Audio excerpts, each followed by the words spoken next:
Julie from the Heart of Feather Heart Temple YouTube site, 7/20/2017.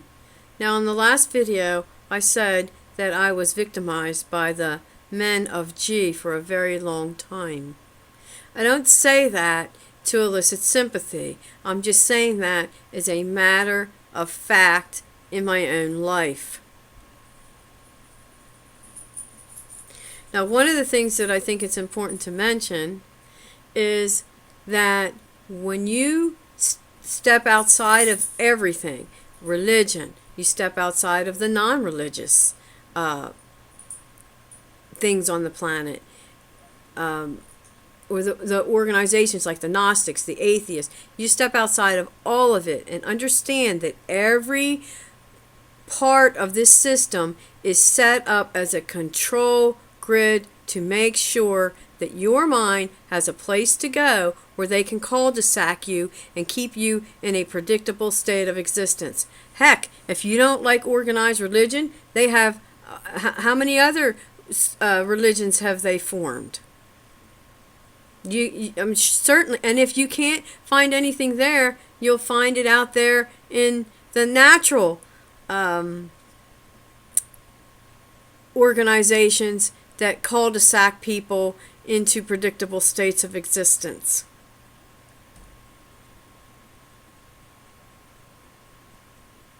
But the one thing they cannot have, and I was just telling a very good friend of mine this, is they cannot have you evolving and ascending on your own outside of the system of control, because that is how you truly evolve and ascend.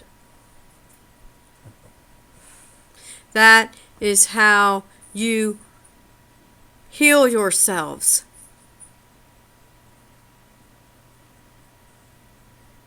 Because their tools are all corrupted.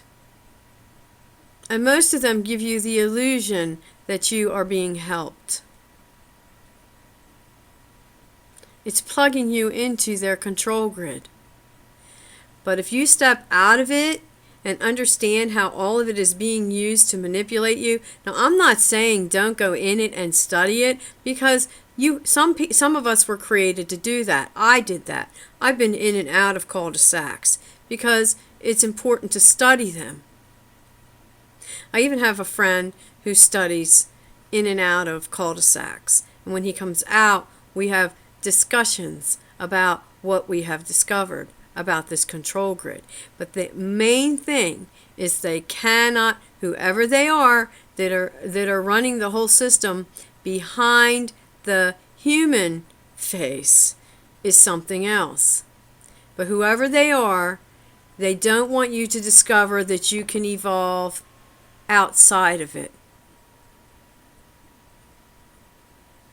And you are close, if you are evolving outside of their system, you are closely monitored and or personally targeted for trauma.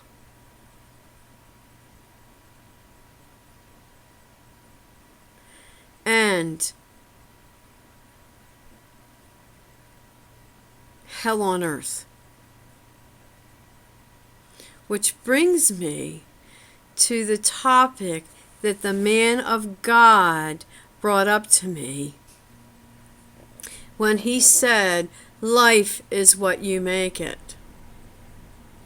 That sentence is a mind control mantra because it gets into your subconscious mind and makes you believe that everything around you is what you make it.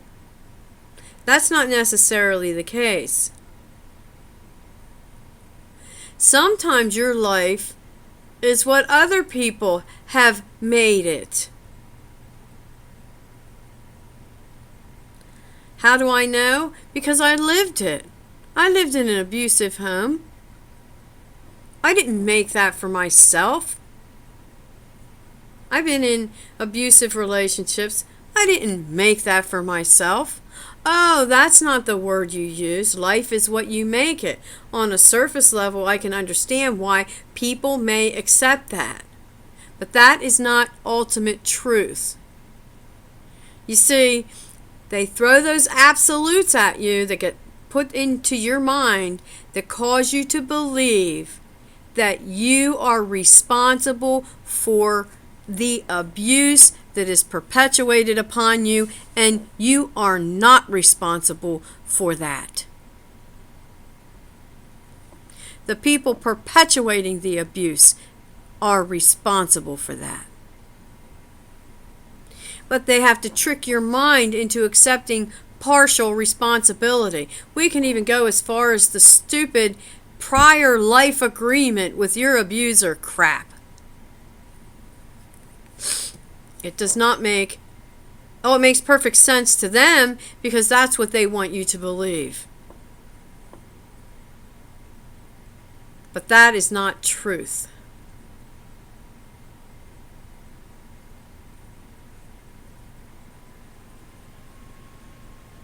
Have a beautiful day, beautiful people.